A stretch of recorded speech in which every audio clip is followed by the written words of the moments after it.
Recording in progress. Episode ke-48 yaitu tentang mensyukuri nikmat Allah part kedua dan ini akan menjadi closing dari bab ini insyaallah. Bismillahirrahmanirrahim wassalatu wassalam ala Rasulillah. Innal hamdalillahi nahmaduhu wa nasta'inuhu wa nastaghfiruh. Sungguh segala puji bagi Allah, kita memujinya, kita mohon pertolongan dan ampunannya. Wa na'udzu billahi min syururi anfusina wa min sayyiati a'malina. Kita mohon perlindungan kepada Allah dari keburukan diri kita dan keburukan amal perbuatan kita. May yahdihillahu fala mudhillalah. Barang siapa yang Allah beri hidayah, tak akan ada seorang pun yang bisa menyesatkan. Wa may yudlil fala hadiyalah. Dan barang siapa yang Allah sesatkan, tak akan ada seorang pun yang bisa memberi petunjuk. Asyhadu an la ilaha illallah. Aku bersaksi tiada Tuhan yang berhak disembah dengan benar kecuali Allah. Wa asyhadu anna Muhammadan abduhu wa rasuluh. Dan aku pun bersaksi Muhammad adalah hamba dan rasulnya. Amma ba'du. Ananya khusus yang hadir di rumah Harizal aja ya. Mana yang lebih utama, orang kaya yang bersyukur atau orang miskin yang bersabar, Fahri? Orang kaya bersyukur. Orang kaya bersyukur. Kaya bersyukur. Tergantung ketakwaan. Tergantung ketakwaan. Kaya bersyukur. Oke. Oke, jawaban tergantung ketakwaan itu adalah yang disampaikan oleh Ustadz Muhammad Nuzul Zikri, dan beliau menukil ini adalah pendapat dari dari Syekhul Islam Ibnu Taimiyah. Pendapat yang sangat bagus, yaitu mengkompromikan antara dalil keutamaan orang kaya yang bersyukur dengan orang yang miskin tapi bersabar. Tapi pribadi dengan segala keterbatasan Arizal, lebih meyakini bahwasanya yang lebih utama tuh orang kaya yang bersyukur. Berdasarkan banyak dalil. Di antaranya adalah hadis di mana Nabi kita SAW didatangi oleh orang-orang miskin dari kaum muhajirin yang bilang, wahai Rasulullah, itu orang-orang yang kaya, mereka tuh pergi membawa pahala besar yang kami nggak bisa dapat. Mereka sholat seperti kami sholat, mereka ini seperti kami ini, tapi mereka bisa sedekah, mereka bisa haji, kami nggak bisa. Akhirnya Nabi kita SAW bersabda apa? Kamu setelah selesai sholat baca subhanallah 33, alhamdulillah 33, Allahu Akbar. Ada beda pendapat 33 atau 34-nya ya di sini. Walaupun yang 34 lebih sahihnya tuh kalau yang menjelang tidur nih. Kalau yang habis sholat mah tetap 33. Nah, itu yang ingat. Nah, terus jadi orang miskin semangat nih. Berarti biar pahala kami menyetarai orang kaya, kami harus baca 33 tasbih, tahmid, takbir. Paham ini? Paham ya? Akhirnya orang-orang miskin mulai ngamalin. Habis itu taunya orang kaya juga tahu hadis itu. Akhirnya orang kayanya juga ikut ngamalin. Yang awalnya orang miskin tuh udah happy karena bisa menyetarai orang kaya dari sisi pahala. Tapi orang kayanya sekarang udah setara dengan orang miskin pahalanya. Tapi orang kaya pengen lebih lagi pahalanya. Ikut ngamalin juga tuh orang kayanya. Dan ketika orang miskinnya ngadu lagi, ya Rasulullah, ketahuan nih rahasia kita itu sama orang-orang kaya. Dan Nabi SAW bersabda, dzalika fadlullahi yu'tihi may yasha. Itu tuh karunia Allah yang Allah berikan kepada siapa yang Dia kehendaki. Ini alasan pertama kenapa Arizal memilih orang kaya yang bersyukur tuh lebih besar keutamaannya di sisi Allah. Bisa dipahami tadi ya? Jadi orang kaya, kan tadi orang miskin gini nih, orang kaya di sini, orang miskin di sini ya, dari segi pahalanya. Mereka minta resep untuk bisa setara. Udah diajarin belum oleh Nabi? Diajarin sallallahu alaihi wasallam. Setara nih. Pas sudah setara, taunya orang kayanya tahu amalan si miskin, yaitu baca tahmid, takbir, tasbih 33. Akhirnya mereka naik lagi. Pas ngadu ke Nabi lagi sallallahu alaihi wasallam, beliau nggak ngasih apa-apa lagi kan? Beliau nggak ngasih solusi lagi. Beliau cuma berkata, dzalika fadlullahi yu'tihi may yasha. Itu karunia Allah yang Allah berikan kepada siapa yang Dia kehendaki. Ya udah, di sini. Itu yang pertama. Kedua, teman-teman, dan ini yang mungkin jarang dibahas. Gak ada murni syukur. Gak ada murni syukur. Dalam syukur, itu tuh pasti harus sabar juga. Kita udah bahas pekan lalu. Di antara, nggak mau bahas ulang 8 poin minggu lalu ya. Kalian harus sudah punya rangkanya tentang bagaimana cara bersyukur. Tapi apin sedikit untuk ngebuat kalian ingat aja, sedikit review. Salah satu bentuk syukur adalah sabar untuk menggunakan nikmat tersebut dalam ketaatan. Dan sabar untuk tidak menggunakan nikmat tersebut dalam kemaksiatan. Untuk tidak menggunakan untuk kemaksiatan. Orang yang kaya itu akan besar potensinya ngebeliin barang-barang yang sifatnya sia-sia atau bahkan sampai haram. Yang mana orang miskin gak kepikiran. Kalau kita miskin, yang kita inginkan apa? Kaya. Kalau kita miskin dan gak dapat kaya misalnya. Kalau kita miskin, yang kita inginkan ya makanan. Kecukupan untuk makan. Nah. Tapi kalau udah kaya, kita gak akan sabar untuk nahan beli ini, beli itu, beli ini, beli itu. Makanya teman-teman, saat misalnya kalian bisnis sukses ya, syukur. Yang pertamanya bilang alhamdulillah, tapi habis itu tuh ngomong, ya Allah, aku bisa gak ya sabar menghadapi ujian berat ini ya Allah. Pernah gak kita kayak gitu? Bilang ke Allah, ya Allah jualan sekarang lancar. Bisa gak aku menggunakan ini untuk di jalanmu selalu ya Allah. Karena kalau orang miskin gak akan dihisap atas kekayaannya, soalnya miskin. Tapi orang kaya akan dihisap. Dan hisapnya tuh susah. Kalau masa muda ditanya tentang digunakan untuk apa tuh masa muda. Ilmu dipakai, diamalin atau enggak tuh ilmu. Kalau harta, itu double hisapnya. Dari mana didapatkan dan untuk apa disalurkan. Nah ini dia yang kedua. Makanya Nabi Sulaiman ketika ngeliat semut pada ngomong, ayo masuk ke lubang, nanti Nabi Sulaiman nginjak kita. Itu Nabi Sulaiman kan senyum. Senyum ketawa. Habis ketawa, senyum dalam rangka bersyukur, langsung. Hadza min fadli Rabbi. Liyabluwani aashkuru am akfur. Ini ujian dari Allah. Apakah aku bersyukur atau aku kufur? Nah makanya teman-teman, di sini kita minta pada Allah, mintanya kaya atau miskin, mintanya tetap kaya. Ya, permintaan kita itu harus yang baik-baik. Sakit sama sehat, bagus yang mana? Sehat. Bagus yang sehat secara duniawinya. Dan Nabi SAW nggak nyuruh kita untuk minta sakit. Ya, kaya dan miskin, bagusnya kaya secara duniawinya. Ya. Dan Nabi SAW mengajarkan kita untuk minta kaya. Dan ketika kita minta kaya itu bukan minta kaya hati doang. Walaupun ada hadis kekayaan yang sesungguhnya adalah kekayaan hati, betul. Tapi Nabi kita SAW mengajarkan bukan cuma minta kekayaan hati aja, tapi kekayaan harta juga. Allahumma akthir mali. Ya Allah banyakkan hartaku, kata Nabi SAW. Itu doa yang harus kita baca terus-menerus ya. Allahumma akthir mali wa waladi wa barik li fima a'taitani wa atil hayati ala ta'atik wa ahsin amali waghfir li. Ya Allah, banyakkan hartaku dan anak keturunanku. Berkahi aku dalam apa-apa yang kau berikan kepadaku. Dan panjangkan usiaku dalam ketaatan padamu. Dan juga perbaiki amalku serta ampuni dosa-dosaku. Coba kalau dibalik gimana? Ya Allah, miskinkan aku dan matiin semua anak-anakku. Itu misalnya ya. Ada nggak doa kayak gini? Dan cabut keberkahan dari hartaku. Pendekkan usiaku ya Allah. Artinya matiin cepet. Burukan amalku dan buat aku maksiat. Kan nggak mungkin itu diajarin kayak gitu kan. Kita diajarinya mintanya yang baik-baik teman-teman. Secara duniawi maupun yang akhirat. Baik, semoga kalian bisa paham ya. Itulah pendapat yang Ariza lebih cenderung ya, tanpa merendahkan pendapat yang lain ya. Oke, mari kita sekarang masuk ke dalil, yang mana pekan lalu kita belum masuk ke dalil sama sekali, tapi lebih banyak ke cerita tentang pribadi Arizal, tentang masalah Arizal yang kalian bisa cek di YouTube. Dan cerita nggak usah dulu deh. Oke, sekarang kita masuk ke bab 48. Oke, dalil ya. Allah berfirman, ولئن أذقناه رحمة منا من بعد ضراء مسته ليقولن هذا لي وما أظن الساعة قائمة ولئن رجعت إلى ربي إن لي عنده للحسنى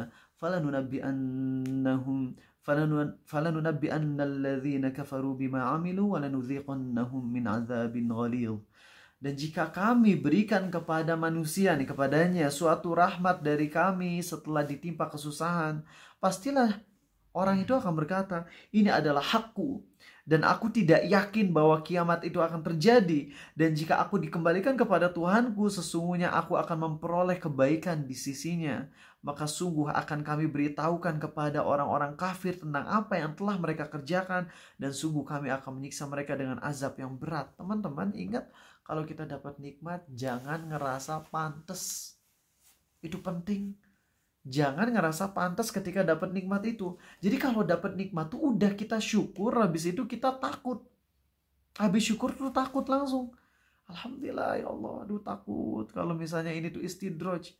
Dan itulah sahabat Nabi SAW, itulah para tabiin yang ketika mereka dapat nikmat tuh kayak gitu. Ya. Dan ketika mereka dapat nikmat tuh mereka selalu berusaha mikir bagaimana agar nikmat ini tuh disambungin ke akhirat. Kita tahu ya ucapan Umar bin Abdul Aziz, dia berkata, aku ini orang yang ambisius. Kalau Raffi ambisiusnya ngapain, Raf? Pindah penilaian yang bagus. Oh enggak. Aduh. Rendahan banget kalau kayak gitu. Kata Ustadz Nuzul harus ambisius untuk yang baik-baik. Ada nggak ambisius yang Raffi inginkan gitu? Ya? Ingin kaya itulah itu. Kan dari tadi kita lagi bahas tentang kekayaan, ingin kaya. Umar bin Abdul Aziz tuh punya semua. Istri super duper cantik dan juga solehah. Kaya luar biasa, ya. Kedudukan khalifah. Silakan masuk. Berarti itu yang paling tinggi, ya. Waalaikumsalam warahmatullahi. Itu kedudukan yang paling tinggi. Dan ternyata Umar bin Abdul Aziz berkata apa coba? Wahai manusia, sesungguhnya aku ini orangnya sangat ambisius. Aku orangnya sangat ambisius gitu. Ingin segala macam hal yang bisa enak gitu di dunia. Sekarang aku sudah ada di puncak cita-citaku, yaitu jadi khalifah. Itu kan udah puncak ya. Maka sekarang aku ingin sesuatu yang lebih daripada itu. Yaitu apa? Surga. Dan luar biasa gitu ya. Jadi ketika udah sampai puncak nikmat, yaitu kekuasaan, kan kalau udah kekuasaan mah kan ada istilahnya lo kaya lo berkuasa. Lah kalau lo berkuasa ya udah kaya dapet lah insya Allah ya. Karena kalau berkuasa kan enak gitu, bisa ngejualin harta-harta negara untuk kemakmuran negara gitu ya. Iya kan kita ngomong khalifah yang baik gitu. Ngejual harta negara itu untuk kemakmuran negara, itu dia. Makanya bayar hutang negara itu dengan cara menjual aset-aset negara tapi untuk bayar utang.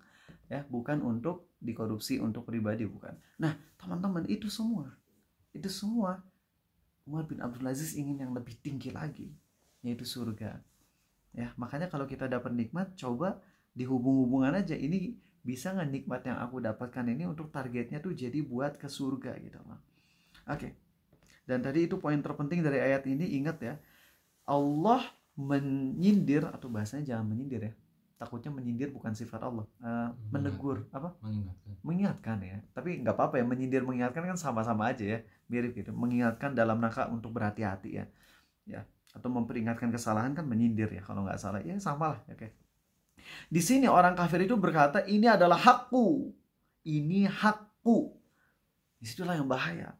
Ketika dapat nikmat terus kita bilang ini gue emang berhak dapat ini. Ini bahaya. Jadi kalau kita tiba-tiba jadi orang kaya atau proses langsung setelah beberapa tahun kita jadi orang kaya, jangan mengatakan ini hakku. Aku sukses karena ini emang hakku, emang udah pantas. Ingat si Crazy Rich yang di penjara yang ketika beli baju berapa ratus juta dan bilang apa? Murah banget. Dia kan ngomong kayak gini sampai berani dia ngomong, Tuhan tuh sampai bingung sama gua katanya. Di satu sisi aku suka maksiat, tapi kok aku juga banyak sedekah. Tuhan bingung. Nggak bingung Tuhan. Allah mah nggak bingung. Ya, ketahuan udah di penjara, beres kan. Ya, jadi jangan bilang ini hak saya.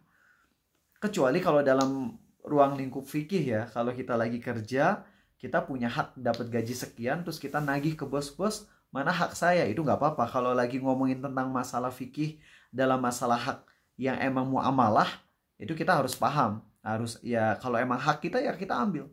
Dan kalau kalian udah misalnya tanggal 1 harusnya udah gajian tapi nggak digaji-gaji, itu kalian tuh harus nagih. Karena kalau kalian nggak nagih, berarti kalian akan menzolimi siapa? Anak istri nantinya. Kecuali kalau kalian super kaya. Ya, gaji 4 juta, kalemnya nggak usah diambil. Udah bisnis ke 100 juta per bulan, ngapain kerja kalau kayak gitu. Tapi ada loh orang kayak gitu tuh ada. Ada orang yang udah super kaya, kata Ustadz Syafiq kalau nggak salah. Orang udah super kaya, tapi tetap jualan roti. Ditanya kenapa? Takut tetangga ngiranya punya tuyul. Kalau nggak jualan kan sekarang orang-orang kampung apalagi nggak ngerti tuh. Ada orang super kaya tapi nggak kerja, emak-emak kayak biasa langsung itu kok bisa kaya banget tapi dia nggak pernah pergi keluar kerja ya. Nggak tahu ya kalau sekarang orang-orang kerjanya tuh udah online gitu. Ya emak-emak ya. ras terkuat di bumi setelah kucing oranye gitu. Oke, kita lanjut.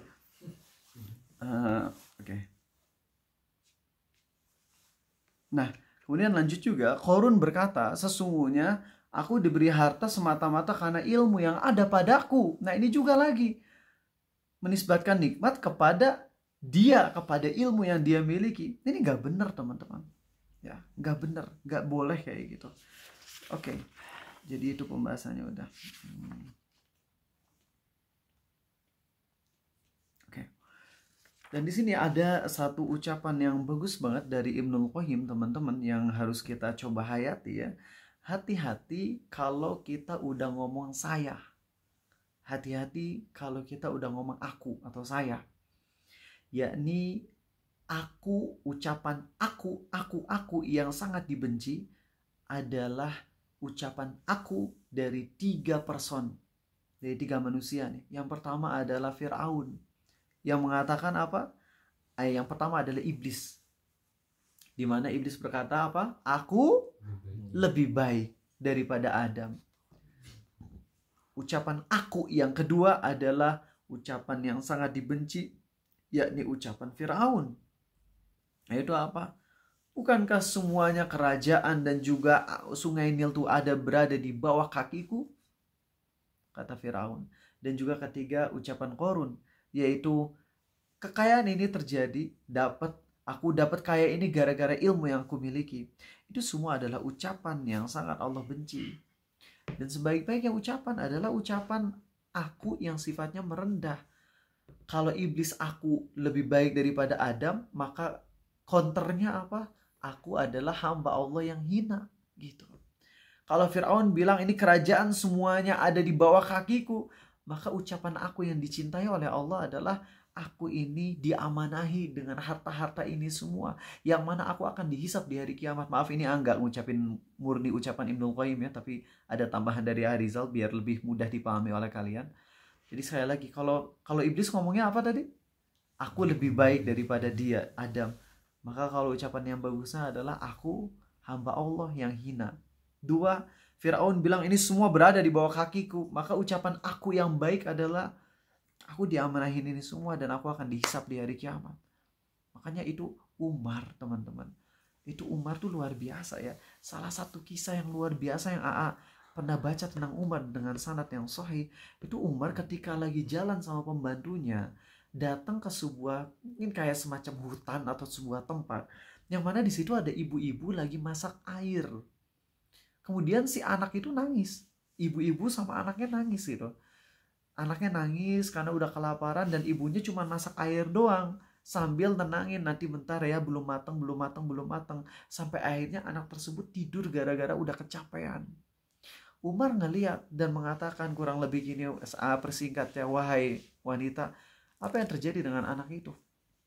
Kemudian si wanita ini bilang, anakku ini menangis karena kelaparan. Umar sebagai khalifah, dia nggak peduli dengan orang-orang kecil semacam kami. Itu padahal di depannya ada Umar. Kalau kita dalam posisi itu kan pasti kita akan ngomong, aku Umar bu, gitu ya. Tapi enggak. Umar bin Al-Khattab ngedenger itu, langsung pergi ke Baitul Mal, ke tempat harta, langsung ngambil gandum. Dan itu karyawannya Umar bilang, aku aja yang ngangkut. Enggak. Aku ingin membuat anak itu bahagia sebagaimana aku membuatnya sedih. Karena nggak ngebantu itu. Ya padahal kan bukan salah Umar juga kan. Gak mungkin gitu ya, selevel satu manusia harus ngurusin semua yang ada di bawahnya, seluk-beluknya nggak bisa tahu semua. Kita punya keterbatasan. Makanya kita punya pembantu itu. Pembantu yang langsung turun ke kampung-kampung, ke yang tempat pelosokannya. Nah tapi Umar ketika tahu tuh ada satu orang yang kayak gitu, itu Umar langsung pergi. Kemudian masakin, ngebantu kalau nggak salah masak roti sama daging juga atau sebagainya. Kemudian pas udah matang dikasih makan tuh anak tersebut. Dan habis itu Umar nggak langsung pulang, tapi pengen ngeliat dulu tawa bahagia dari anak yang sudah dikasih makan ini. Nah teman-teman, ini Umar dan para sahabat Nabi SAW ketika diamanahin harta itu yang ada takut teman-teman. Dan ini juga yang harus ada pada mental kita. Mental sekarang kita ini adalah pingin dapat harta. Dan ketika udah dapat harta, kita gak ada rasa takut atau minim. Mungkin kita bilang, aduh takut, tapi angger we kita beliin di yang haram. Dan ini yang berbahaya. Karena ketika kita dibelikan untuk yang haram, ada kemungkinan hartanya nambah. Dan nambahnya harta kita adalah bentuk istidroj. Dan ujung-ujungnya kita akan semakin jauh dari Allah. Makanya kalau udah dikasih kekayaan yang lebih daripada yang lain, itu jangan berhenti teman-teman untuk berdoa, ya Allah, matikan aku dalam kondisi taubatan nasuha. Itu tuh terus saja baca. Ya, bismillah. Ya.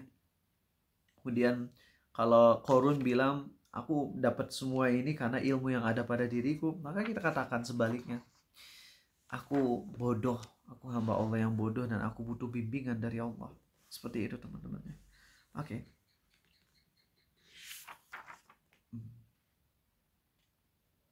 Dan Allah juga berfirman teman-teman dalam satu ayat yang serem, wa qalilun min ibadiyasy syakur.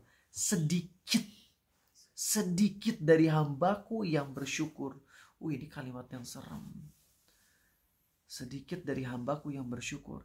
Dan ini teman-teman, ucapan Allah ini, ya,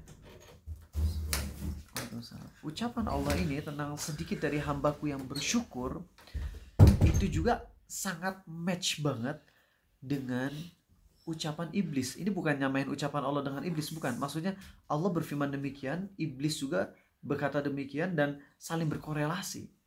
Itu apa teman-teman? Ini kalau kalian baca surah As-Sajadah, itu coba hayati deh teman-teman. Surah As-Sajadah itu nyambung dengan surat Shad, surat 38. Di bagian akhir surat Shad tentang dialog Allah dengan iblis. Dan di surah As-Sajadah ada statement dari Allahnya saja. Tapi kalau kita mau kumpulkan ayat-ayat tadi, kemudian kita jadikan seperti kronologi, kita akan paham seperti ini ya. Yang intinya Nabi Adam itu kan diciptakan oleh Allah, kemudian iblis nggak mau patuh kepada Allah untuk menghormati Nabi Adam. Lalu kemudian iblis diusir, iblis dilaknat. Lalu apa coba statement dari iblis? Iblis berkata, qala fa bi'izzatika la'ughwiyannahum ajma'in. Sungguh wahai Allah, aku bersumpah demi kemuliaan-Mu, aku akan sesatkan mereka semua. Berhenti nggak di situ iblis ngomongnya? Enggak. Iblis nggak berhenti di situ. Iblis ngelanjutin, illa ibadaka minhumul mukhlasin, kecuali hamba-hambamu yang mukhlasin, yang terpilih. Kecuali hamba-hambamu yang terpilih. Dan di surah As-Sajadah Allah berfirman, la'amla'anna jahannama minal jinnati wan nasi ajma'in. Aku akan kumpulkan manusia dan jin seluruhnya di dalam neraka jahanam. Maksudnya seluruh yang mengikutimu, wahai iblis. Dan ini ketika kita ngedenger ini, wah serem banget. Itu iblis sudah bersumpah, dan sumpahnya iblis pun di-ACC oleh Allah. Jawaban dari Allah pun match dengan apa ucapan iblis tersebut. Iblis bilang, aku akan sesatkan hambamu semuanya kecuali mereka yang terpilih. Dan Allah berfirman, aku akan penuhi neraka jahanam darimu dan juga dari yang mengikutimu. Semuanya kecuali hamba-hamba Allah yang terpilih. Ya. Inna ibadi laisa laka alaihim sultanun illa man ittaba'aka minal ghawin, kata Allah di surah Al-A'raf. Jadi teman-teman, di sini kalau kita nggak bersyukur, konsekuensinya kita masuk neraka. Masalahnya Allah berfirman hanya sedikit dari hambaku yang bersyukur. Makanya sekali lagi ini berat. Kalau kita emang udah dikasih kesederhanaan, minta tetap kekayaan. Tapi harus lebih banyak lagi minta ke Allah ketakwaan. Harus lebih banyak lagi minta ketakwaan. Dan minta targetin gitu. Semua target kita tuh bener. Kalau kaya pengen beli mobil ini, mobil itu tuh boleh. Tapi kalau bisa ya yang dominan target kita tuh beneran untuk kebaikan. Coba nangis gitu ke Allah. Ya Allah, aku pengen kaya ya Allah. Karena aku ingin haji, aku ingin bisa bikin sekolah yang benar-benar berkualitas tapi gratis khusus untuk orang-orang miskin.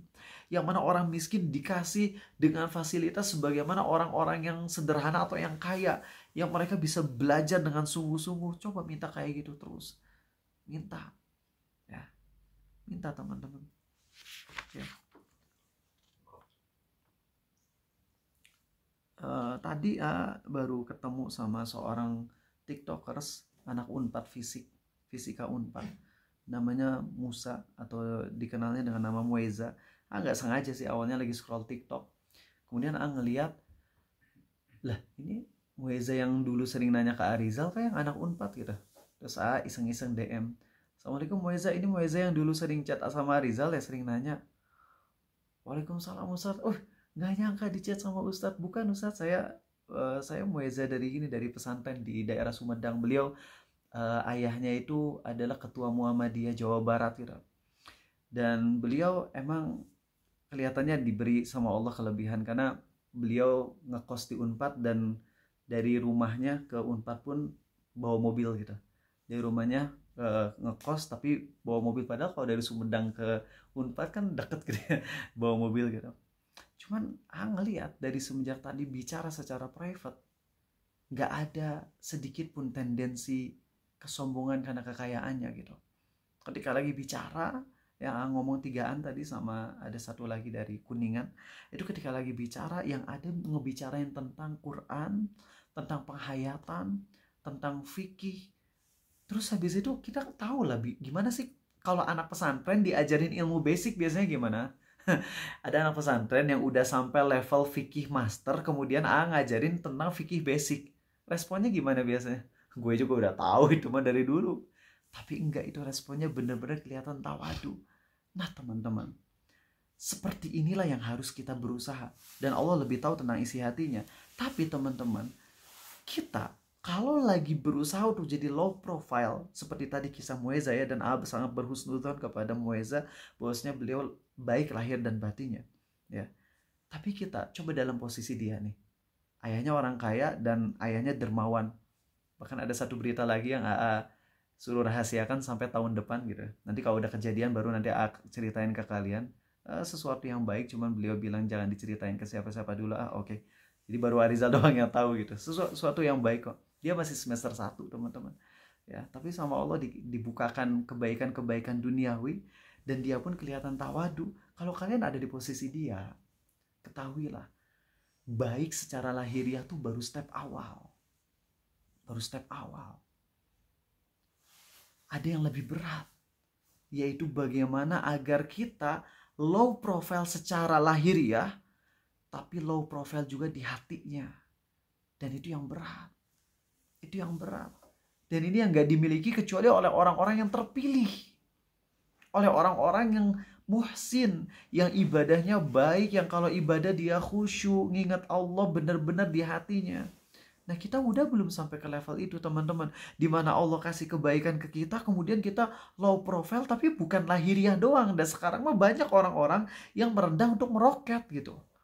Kita secara lahiriah kita bilang saya nggak ada apa-apanya, ini mah semuanya dari Allah. Lahiriah iya lisan, tapi hati enggak tuh. Hati enggak. Dan kapan ketahuannya? Biasanya ketahuannya tuh pas lagi ada kejadian yang mendadak. Contoh aja kayak gini ya, ada orang super kaya, dan dia secara lahiriahnya dia suka bilang ini semua dari Allah, saya bersyukur pada Allah, ini gak ada apa-apanya, saya ini orang yang gak punya, semuanya karunia dari Allah. Tapi suatu saat dia dihadapkan dengan kejadian yang mengagetkan dia.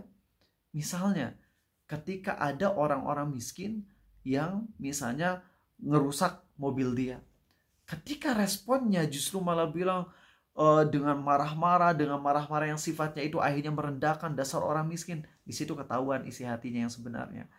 Jadi kata Ustadz Nuzul, hati seseorang tuh bisa ketahuannya ketika kejadian yang mendadak gitu loh. Ketika kejadian yang mendadak, kita akan ngelihat aja. Kalau ada orang yang pas lagi ada kejadian mendadak yang gak mengenakan, ternyata responnya sama sebagaimana akhlak sehari-harinya, itu baru yang benar. Makanya kalau mau menilai teman dekat tuh dari mana? Nginep di rumahnya, apalagi transaksi duit, safar.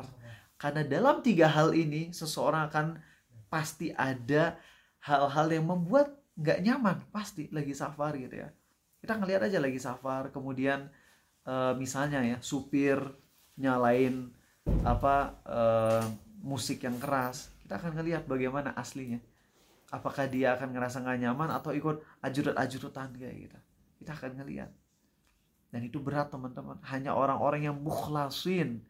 Mukhlasin itu ya, kalau kita mau jelasin secara simple tapi mencakup banyak poinnya. Mukhlasin ini orang-orang yang luar dalam sama, lagi banyak orang maupun lagi sendiri sama, yaitu tetap berjuang taat ke Allah. Itu tuh mukhlasin. Dan kita harus mencapai derajat mukhlasin. Kenapa alasannya? Ali, kenapa? Oh, supaya semakin taat sama Allah. Supaya gak dibakar di neraka. Tadi kan kata Allah ya, aku akan penuhi neraka jahanam dari manusia dan jin seluruhnya, kata Allah. Tapi maksudnya seluruhnya di sini adalah seluruh yang mengikuti iblis, kecuali hamba-hamba Allah yang terpilih. Dan itu berat teman-teman. Itu berat. Kita harus berjuang jadi orang itu. Ya, dan kita akan tutup ini dengan dengan satu hadis. Oh ya, ada satu poin yang penting juga teman-teman. Dalam masalah duniawi, ketika kalian udah ngambil sebuah bidang, terus kalian berusaha untuk masterclass di bidang tersebut, itu juga salah satu bentuk syukur. Dalilnya adalah Nabi Daud, di mana Allah berfirman, "I'malu ala Dawud syukra." Bekerjalah wahai keluarga Daud sebagai bentuk syukur. Nabi Daud pekerjaannya apa? Pandai besi, blacksmith. Nabi Zakaria carpenter. Gergaji. Carpenter apa? Tukang kayu. Nah, jadi ketika kita bekerja di sebuah bidang dan kita berusaha masterclass di bidang tersebut, itu adalah bentuk syukur, dan ini yang jarang kita miliki loh. Bahkan Syekh bin Baz ngasih tahu, kalau seseorang kerja di sebuah perusahaan, lalu dia udah beres semua job pada hari itu dan waktu masih sisa banyak, yang terbaik dilakukan oleh dia adalah belajar lagi hal yang nantinya bisa makin memperbaik dan memperbagus perusahaan tersebut. Walaupun ini emang agak sulit ya, terutama kalau misalnya perusahaannya bukan perusahaan yang emang punya satu visi yang sama dengan kita, yaitu ingin benar-benar memberi manfaat yang sifatnya akhirat, misalnya kayak gitu. Atau misalnya perusahaannya emang sih visinya ingin akhirat, tapi kita dijadiin kayak budak, misalnya kayak gitu. Sehingga emang di sini opsional sih buat kalian ya. Ada yang misalnya mungkin mikir, aku kan udah beres kerjaan hari ini, ngapain aku misalnya kerja lagi atau belajar lagi untuk mengupgrade perusahaan? Gue aja dijadiin budak di sini. Akhirnya kalian lebih memilih untuk buat baca Quran. Boleh nggak? Boleh. Asal dengan catatan apa tadi? Job hari itunya udah beres. Ya, kalau jobnya belum beres dan kita malah baca Quran, di situ kita berarti korupsi waktu. Tapi kalau udah beres semua job, terus kita akhirnya pingin untuk kegiatan pribadi, tapi kitanya harus stay di kantor, itu boleh, kata Syekh bin Baz. Namun Syekh bin Baz juga melanjutkan, yang lebih baik kalau di perusahaan misalnya kita udah job beres, padahal masih ada sisa waktu banyak 2-3 jam, maka kita belajar bahasa Inggris, belajar apapun yang nantinya bisa mengembangkan perusahaannya. Tapi sekali lagi ini berat, kecuali kalau memang visinya sama-sama dengan kita, yaitu akhirat, dan bosnya tidak zolim ke bawahan, dan itu susah loh teman-teman. Susah.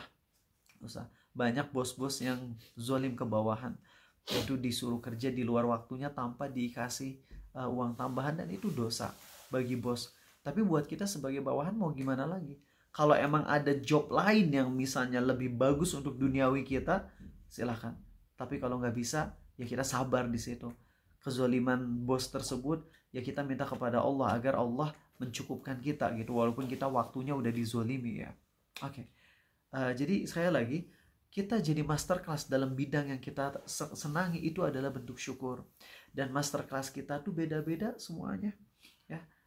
Ayah Arizal profesor, Mama Arizal psikolog, adik Arizal dokter, kakak Arizal ya yang komputer programmer atau apalah, nggak terlalu ngerti gitu kalau udah masalah komputer. Arizal pribadi dari semua itu kagak bisa. Kedokteran kagak, profesor matematik serem gitu ya, psikolog ya mungkin ini rada-rada enak, kalau psikologi kan ngomong sama orang banyak, bisa mempengaruhi orang banyak, ya mungkin lebih dekatnya ke mamah sih ya. Dan ya pokoknya dari semua kurang cocok. Lalu Arizal tekun ini di bidang misalnya psikologi, atau nggak psikologi banget tapi pingin belajar bagaimana agar public speaking lebih bagus, sehingga ceramah bisa lebih cocok buat orang-orang. Nah itu adalah bentuk syukur kita pada Allah. Dan cara syukur kita beda-beda. Masih ingat bagaimana Ustadz Nuzul ya, kisah yang minggu lalu udah ngasih tahu belum sih? Kenapa Ustadz Nuzul nggak lanjut kuliah? Minggu lalu atau kapan tuh ngasih tahu? Udah lama ya. Udah lama ya? Ulang lagi ya. Dan ini dapat sekali lagi ceritanya tuh dari nggak tahu datang nggak nih ikhwannya, anak grup di sini. Oh nggak salah tuh sama Raffi juga ya, Raffi. Kita duaan lagi ke Jakarta dijemput sama salah satu dari anak grup gitu ya, anak UI. Dan anak UI ini punya temannya punya supir atau kebalik lah, pokoknya intinya dapat cerita ini agak panjang jalurnya. Dan Ustadz Nuzul tuh pernah ngasih tahu dan serahkan ya kebenaran berita ini kepada supir yang memberitahukan kepada kaminya gitu. Jadi si supir ini punya bos dan bosnya tuh muridnya Ustadz Nuzul. Ustadz Nuzul pernah cerita kepada murid-muridnya di kelas secara private ya. Cuman ya akhirnya sampai juga ke kita ya. Semoga Ustadz Nuzul gak keberatan karena ini adalah untuk ngambil hikmah buat kita semua. Jadi Ustadz Nuzul itu kenapa? Padahal kan cerdas banget Ustadz Nuzul tuh. Di kelas beliau tuh nilai tertinggi tuh 2. Yang pertama guru Arizal namanya Ustadz Saifur Rahman, Ahmad Saifur Rahman atau ya, dan juga yang satu lagi Ustadz Nuzul. Itu 2 orang yang nilainya tertinggi di kelas. Cerdas loh, cerdas. Ustadz Nuzul tuh cerdas banget, tapi kenapa nggak lanjut sampai S3? Dan Ustadz Nuzul cerita, kalau saya lanjut, saya takut ilmunya nggak kepake gitu.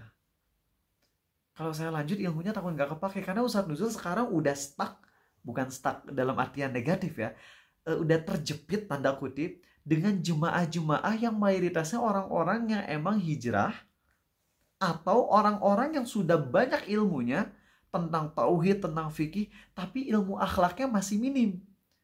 Dan Ustadz Nuzul udah, kita lihat aja kalau ke Blok M menjelang maghrib itu udah gak ada tempat. Mau di dalam udah super penuh, di luar juga udah penuh banget. Yang ada paling di parkiran itu pun nunggu gitu kita.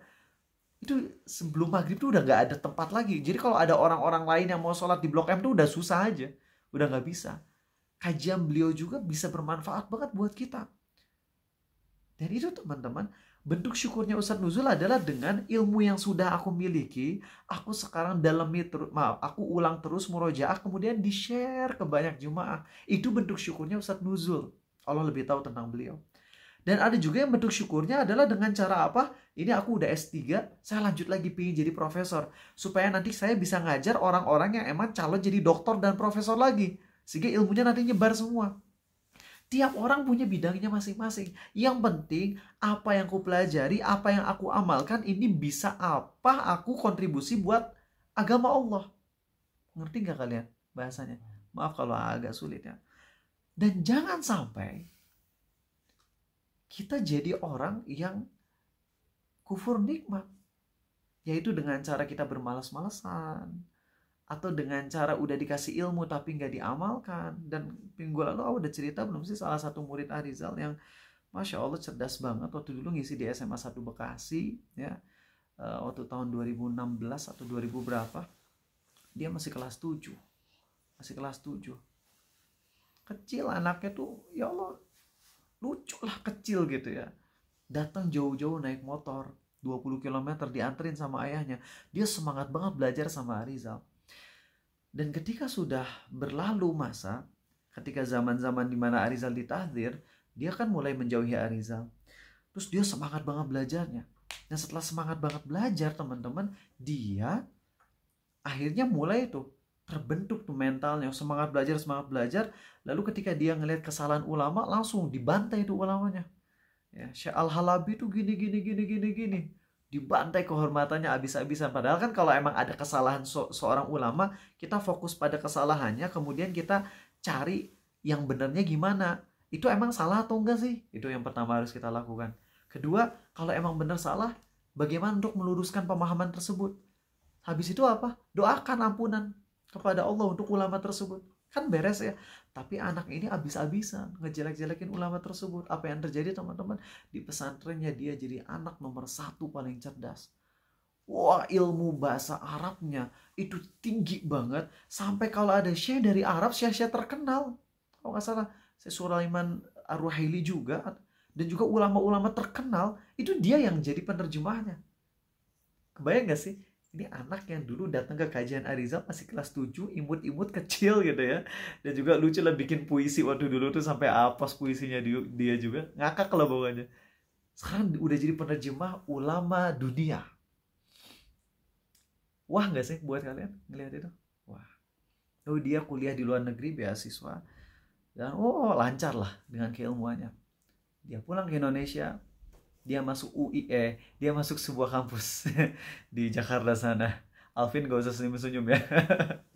Oke, karena itu kampus gue. Pas masuk di sana, kami ngelihat bagaimana postingan-postingannya. Ya Allah, gak mencerminkan banget ilmu yang udah dia dapat. Yang ada dia terang-terangan foto bareng cewek-cewek gak nutup aurat dengan postingan musik yang udah jelas-jelas gak ada islaminya sama sekali musiknya. Dan itu dia lakukan terus menerus. Udah nasehatin, tapi ya makasih atas nasihatnya. Terus lagi kayak gini, terus lagi kayak gini, terus lagi kayak gini. Kita gak menjudge dia sebagai penghuni neraka karena masih hidup, tapi kita ambil pelajaran penting nih. Kenapa gibahin dia? Karena ngelakuinnya terang-terangan, simple. Kalau ngelakuinnya nggak terang-terangan, tak akan tutupi. Tapi dia terang-terangan. Dia sering ngeposting saya, ini apa, nerjemahin Syekh ini. Dan itu kan cukup viral di kalangan murid-murid Arizal yang zaman dulu. Jadi udah dikenal. Tapi kenapa sekarang terang-terangan juga bermaksiat? Ini bentuk ketidaksyukuran kepada Allah, teman-teman. Ketika dia misal belajar sama Arizal, lalu dia malah bantai kehormatan Arizal. Misal. Dia dapat ilmu dari Ustadz A, lalu dibantai kehormatan Ustadz tersebut yang salah. Itu kufur nikmat. Dan bisa jadi itu sebabnya Allah cabut gitu hidayah. Bukan bermaksud menyesatkan dia, tapi di sebagian itu dicabut itu hidayahnya. Sebagaimana yang Arizal sampaikan ke kalian kan. Waktu Arizal dijauhi sama murid Arizal tuh itu persis waktunya dengan ketika Arizal menjelek-jelekan guru Arizal. Ini guru Arizal yang dulu ngajarin akidah yang lurus, fikih Arizal bisa sembuh dari was-was gara-gara dia atas izin Allah. Lalu Arizal jelek-jelekan kehormatan dia. Beberapa bulan kemudian murid-murid Arizal menjauhi AA. Dan setelah Arizal minta maaf ke guru Arizal, sungguh-sungguh cium tangannya. Kang Eko tuh rumahnya dekat sama rumah Arizal.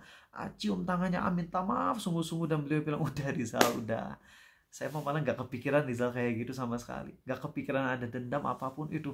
Senang banget Arizal. Pas sudah dimaafin, itu murid-murid yang dulu ngejauhin Arizal, ngejek-ngejek Arizal, pada tobat balik lagi. Nggak bilang itu karena amalan Arizal, cuman bisa jadi emang itulah cara Allah membuat kita nyadar gitu atas dosa-dosa kita. Maka mulai sekarang teman-teman hati-hati, jangan kufur nikmat sama ilmu yang kita miliki, ya, sama orang-orang yang pernah kita dapat jasa dari dia. Ya. Kadang-kadang kita suka kalah gitu loh. Orang-orang ormas sebelah yang terkenal bagaimana tradisionalisnya, mereka kadang-kadang lebih, kalau makasih kepada gurunya tuh sampai luar biasa banget gitu. Harusnya kita lebih dari mereka, tapi dengan cara yang enggak gulu ya, dengan cara cium tangannya kayak, atau kalau mau cium kakinya, kalau kalian ikut pendapat bolehnya mencium kaki, lakukan, tapi jangan di depan umum tentunya, dan bukan dengan cara cium kaki yang kayak bentuk sujud, yang mana itu jadi bisa murtad kalau kayak gitu. Cium kakinya bisa dengan cara misalnya dianya duduk di kursi, kitanya duduk, terus kita angkat kakinya sedikit lalu cium kakinya, itu diperbolehkan menurut pendapat yang lebih cenderung memilihnya ya. Tapi jangan di depan umum karena itu bahaya takutnya orang-orang awam nantinya akan berlebihan dan akhirnya malah jadi sujud. Oke teman-teman, kita akan bahas ini hadis ini sebagai penutup dan juga nanti ada tadabbur dari surat Yusuf. Nabi kita SAW bersabda, ada 3 orang dari Bani Israel yang menderita sakit. Yang pertama menderita sakit kusta, yang kedua penyakit botak, dan yang ketiga buta. Yang pertama apa? Kusta penyakit apa? Kulit. Kalau botak penyakit? Kulit juga, penyakit kulit yang ada di kepala gitu ya. Ketiga? Buta, mata ya. Kemudian Allah ingin menguji mereka bertiga. Maka diutuslah malaikat kepada mereka. Datanglah malaikat tersebut kepada orang yang berpenyakit kusta. Lantas bertanya kepadanya, apa yang paling kamu inginkan? Orang itu bilang, aku ingin punya rupa dan kulit yang indah, serta diangkatnya penyakit yang membuat manusia jijik kepadaku. Niat dia bagus gak sih? Bagus. Dan kita boleh loh kalau misalnya kita ada hal yang kurang mengenakan di diri kita, ya, dan itu orang-orang pun kelihatan nggak nyaman gitu, lalu kita menghilangkannya agar mereka nggak jijik, itu jadi pahala. Makanya kalau misalnya fatwa dari Syekh bin Bas, kalau misalnya seseorang misalnya di wajahnya banyak banget tai lalat atau satu tapi besar gitu ya, dan itu nggak mengenakan, itu boleh dioperasi, itu boleh, nggak termasuk merubah ciptaan Allah, itu boleh, ya. Nah teman-teman, jadi eh, membuat malaikat pun mengusap kulitnya dan hilang tuh semua penyakitnya. Dia jadi punya kulit yang bagus, indah. Kemudian malaikat bertanya lagi, yang paling kau suka apa? Orang itu bilang unta atau sapi, ya. Lalu kemudian dia dikasih unta ya atau sapi. Lalu datang orang yang kedua. Kemudian malaikat bilang semoga Allah memberkahimu. Lalu malaikat datang ke orang yang kedua, yaitu orang yang punya botak, ya, penyakit botak. Apa yang paling kau inginkan? Jawabannya, saya ingin rambut yang indah dan menghilangkan penyakit menjijikan di kepalaku yang membuat manusia lari dariku. Maka malaikat itu mengusap kepala orang tersebut dan seketika hilang tuh penyakitnya. Jadi dikasih rambut yang bagus tuh orangnya. Lalu malaikat nanya, kau pingin harta apa? Dia jawab, saya pingin sapi. Jadi antara sapi atau unta di sini perawi bingung ya. Ini sapi tuh yang orang pertama atau sapi orang yang kedua. Pokoknya kalau nggak unta, sapi aja. Gitu ya. Lalu dikasih sapi yang hamil, lalu didoain keberkahan. Ketiga, datang ke orang yang buta. Lalu malaikat yang nyamar jadi manusia itu bilang, ya, kamu ingin apa? Dan dia jawab, saya ingin Allah mengembalikan penglihatanku sehingga penglihatanku itu aku dapat melihat orang-orang. Maka malaikat mengusap wajah tersebut dan seketika penglihatannya dikembalikan lagi oleh Allah. Lalu malaikat itu bertanya, kau ingin apa? Dia jawab, kambing. Semoga Allah berkahi kambingmu, dikasih kambing yang lagi hamil. Lalu kemudian semuanya nih, 3 orang ini berternak semuanya, yang punya unta jadi banyak untanya, sapi punya banyak sapinya, kambing punya banyak kambingnya. Lalu malaikat datang lagi. Dan sekarang malaikatnya nyamar, dan hadis ini dijadikan dalil bolehnya kita melakukan drama. Di sini malaikat ada unsur bohongnya nggak? Nih kita dengar ya. Kemudian malaikat itu mendatangi orang yang sebelumnya yang berpenyakit kusta dengan menyerupai dirinya saat masih berpenyakit kusta. Lalu malaikat ini bilang, saya orang miskin yang kehabisan bekal dalam perjalanan. Sungguh tidak ada yang dapat membuat aku bisa melanjutkan perjalananku. Yang bisa menolongku tuh nggak ada kecuali Allah, kemudian kamu. Aku memohon dengan nama Allah yang telah memberimu warna kulit yang bagus, harta unta yang banyak, agar engkau mau memberiku sebagian untuk bekalku. Lalu orang itu menjawab, ya, aduh, aku terlalu banyak tanggung jawab nih. Tanggung jawabku sangat banyak. Bahasa kitanya apa ya? Tanggunganku banyak nih, ya. Lalu malaikat itu bilang, aku kenal kamu siapa. Langsung berubah tuh, intonasinya bisa ngebayangin gak sih, asalnya ngemis kemudian berubah, saya tahu siapa kamu, gitu. Kamu itu dulu kan berpenyakit kusta kan, sehingga orang-orang lari dari kamu, dan kamu dulu orang miskin, lalu Allah memberimu harta. Lalu si orang ini jawab, harta ini adalah yang aku dapatkan dari nenek moyangku, aku dapat warisan dari nenek-nenek moyangku. Maka malaikat berkata, kalau kamu dusta, semoga Allah mengembalikan kepadamu kondisi yang terdahulu. Oke, di sini ada pelajaran sebelum lanjut, takutnya lupa poinnya. Catat poin penting ini baik-baik. Di sini dalil bolehnya berdusta, drama, ya, drama. Atau kita menyamar jadi seseorang dalam rangka untuk menguji, itu boleh, ya, untuk menguji itu boleh. Kita nyamar, kalau kalian berarti pakai fake account ya gitu ya. Aku punya fake account untuk mantau murid-murid Arizal, dan dari fake account itu dapat banyak maslahat. Ya, banyak banget dapat maslahat untuk memperbaiki orang-orang, buat mudah-mudahan mereka jadi berubah dan sebagainya.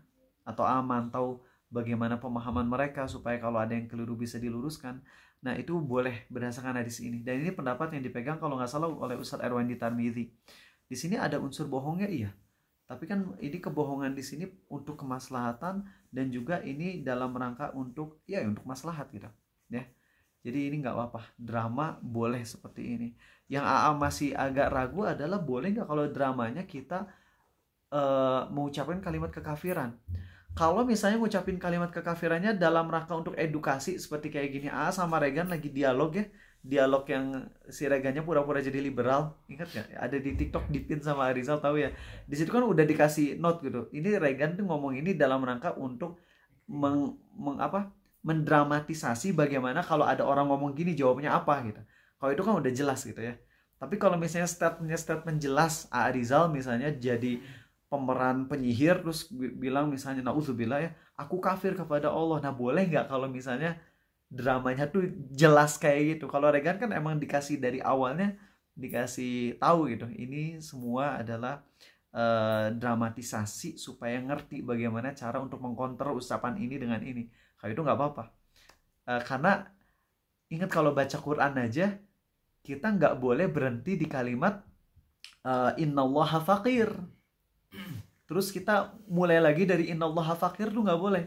Kan ayatnya bunyinya adalah laqad sami'allahu qaulal ladzina qalu innallaha faqiru wa nahnu aghnia. Itu kalau kita berhenti di innallaha faqir, itu nggak boleh balik lagi dari innallaha faqir. Harus baliknya dari alladzina qalu. Minimal kayak gitu. Ya. Nah, jadi itu yang masih ragu ya, mungkin nanti bisa ditanyakan kepada para ustadz ya, mudah-mudahan ada jawabannya, karena emang kadang untuk bikin film yang di dalamnya ada unsur kekafirannya dalam rangka edukasi, mau nggak mau emang harus ada keluar statement kekafirannya kan. Di situ wallahu alam belum berani untuk memastikan ya. Tapi kalaupun emang harus ya mending gini, nanti pas mau ngomong kalimat kekafirannya di bawahnya ditulis ini hanya ilustrasi aja lah gitu, bagaimana cara ya ngerti lah kalian maksud Arizal ya, nggak mau memperpanjang ini.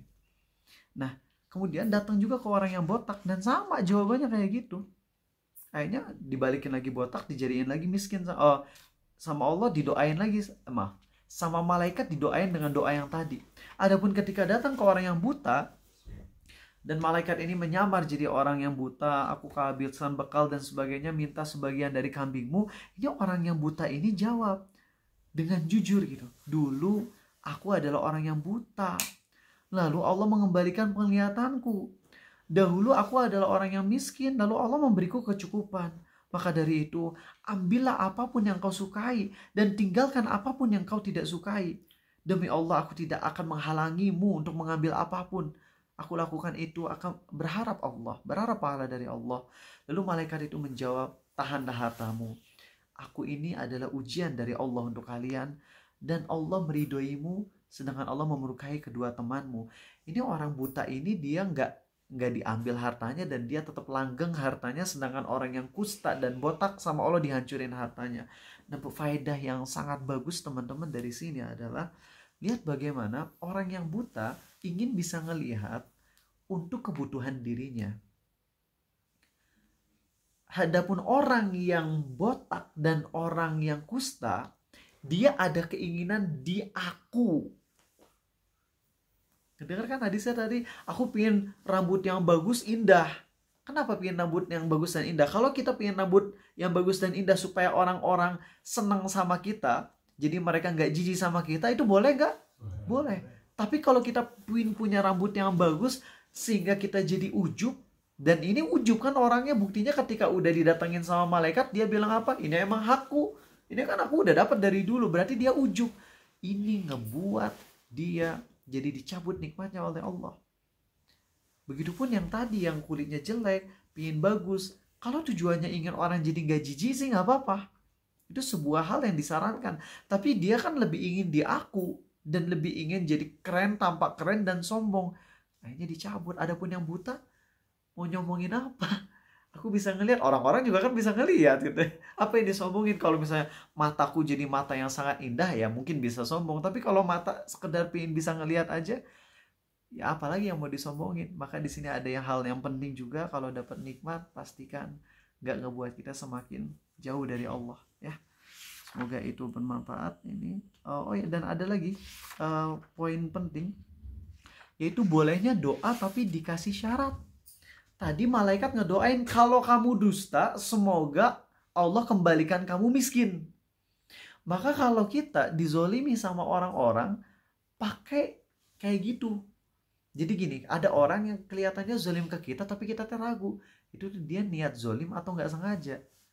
Tapi kita udah terlanjur kesel. Doa ke Allahnya gini, ya Allah, kalau orang itu memang sengaja zolim ke aku, matikan dia, misalnya kayak gitu. Nah, doa ini diperbolehkan. Karena kalau ternyata orang tersebut nggak zolim, ya berarti kita nggak ngedoain keburukan kan. Inilah yang doakan kepada Allah, kepada orang-orang yang dulu ngejek-ngejek Arizal abis-abisan. Doa kayak gini ke Allah. Ingin kalian tahu aja doa Arizal ya. Ya Allah, siapapun baik dari muridku atau siapapun yang memang menasehati kesalahanku dan nasihat mereka benar, kesalahannya benar ada pada diriku, berilah kepada mereka pahala ya Allah.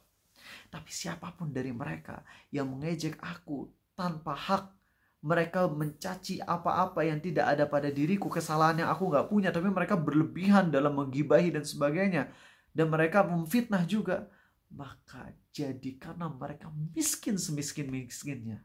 Itu doa Riza untuk mereka. Jadi doanya pakai catatan gitu loh. Dan kalian boleh doa kayak gitu. Ya. Doa tapi dengan catatan. Jadi jangan langsung ngedoain keburukan, karena bisa jadi dia mungkin nggak sengaja. Tapi kita doanya tadi pakai misalnya, ya Allah kalau dia emang bener zolim, sengaja buat dia sakit. Tapi kalau nggak sengaja, jangan ya Allah. Itu boleh kayak gitu. Ya, berdasarkan hadis ini.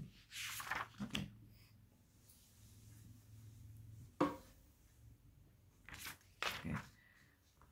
Oke, baik teman-teman, dan sebagai penutupnya ini sebelum kita masuk ke sesi tanya jawab ya, ingin tutup ini dengan tadabbur surat Yusuf.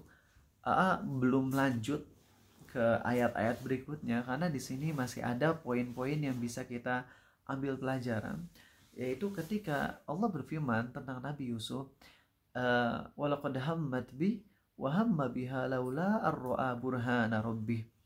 Dan sesungguhnya Zulaiha sangat nafsu kepada Yusuf, dan Yusuf, andai Allah tidak menjaganya maka Yusuf akan terjatuh juga. Tapi kan Allah menjaganya, makanya Nabi Yusuf tidak terjatuh.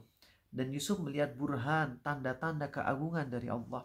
Nah, hal yang ingin bahas di sini sesuai juga dengan tema bersyukur kita adalah satu hadis, yang mana hadis ini adalah mukjizat dari Allah kepada nabinya SAW, sambil bagaimana kita melihat akhlak nabi kita SAW dalam rangka bersyukur kepada Allah, kemudian kepada orang yang pernah beliau dapat jasa darinya. Masih ingat kisah yang terkenal dalam hadis Sahih Muslim dan Bukhari, di mana Nabi kita SAW lagi perjalanan dan para sahabat lelah banget.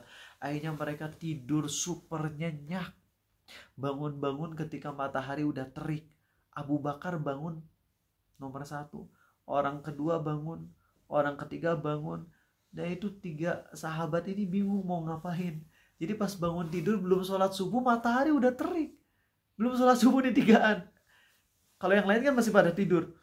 Abu Bakar, sahabat 2, sahabat 3 pas bangun cuma bisa bingung aja. Ngelihat Nabi SAW lagi tidur. Boleh dibangunin nggak? Nggak boleh.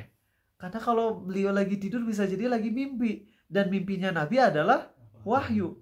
Makanya para sahabat nggak ada yang berani ngebangunin Nabi SAW. Umar bangun. Pas Umar bangun kan kaget. Spontan Umar, nggak bermaksud ngebangunin Nabi SAW.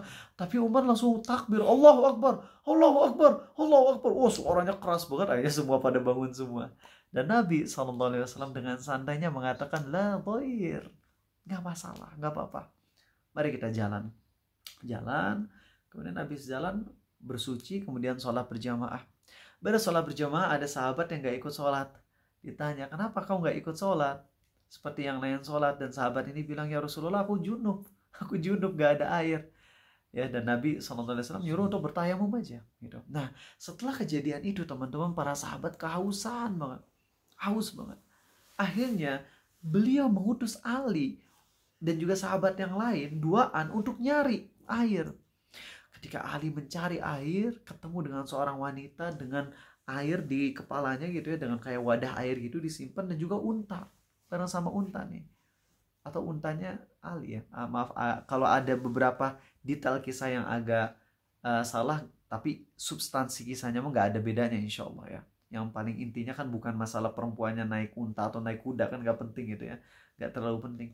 Tapi yang jelas wanita ini ketika didatangin sama Ali, itu Ali minta agar airnya dibawa ke Nabi SAW.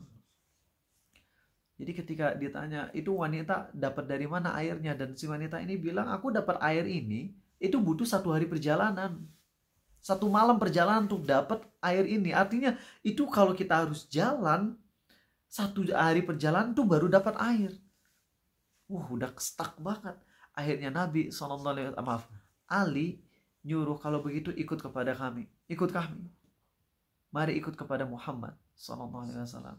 Dan sang wanita itu bilang apa? Langsung keceplosan aja. Oh, si murtadin itu. Disebut murtadin. Nabi kita SAW disebut murtadin coba. Yaitu murtad dari agama kemusyrikan kepada Islam.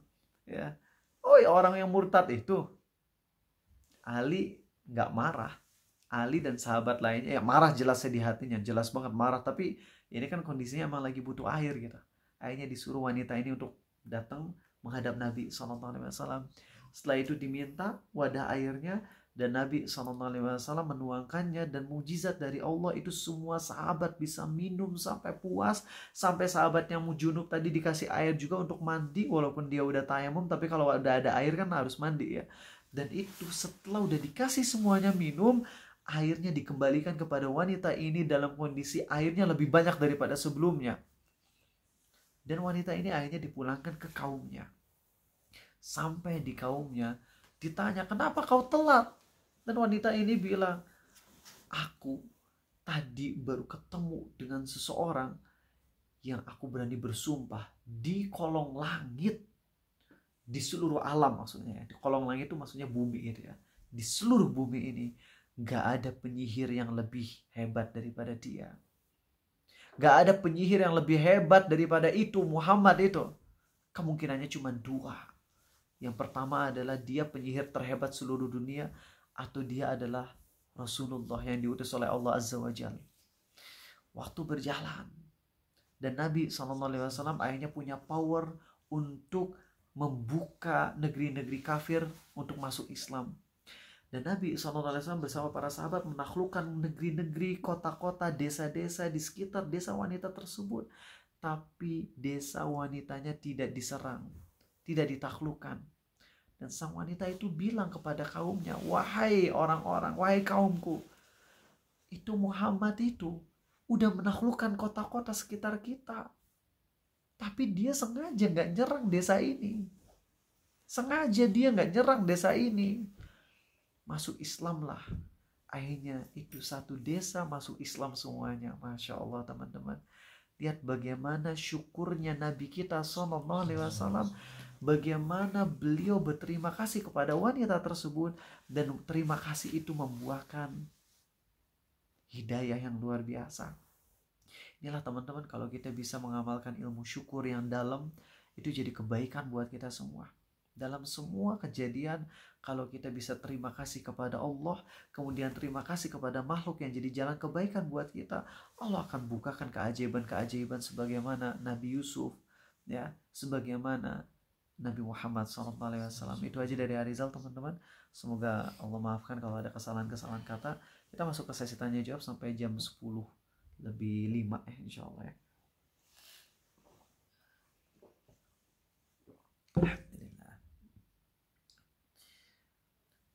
Bagus ini pertanyaannya ya, tentang drama malaikat tadi ya. Kalau malaikat bukan drama ya, malaikat mah emang sama Allah disuruh kayak gitu. Cuman dari situ diambil kesimpulan oleh sebagian ulama tentang bolehnya drama ya. Dari hadis itu diambil kesimpulan tentang bolehnya drama. Boleh nggak sosial eksperimen?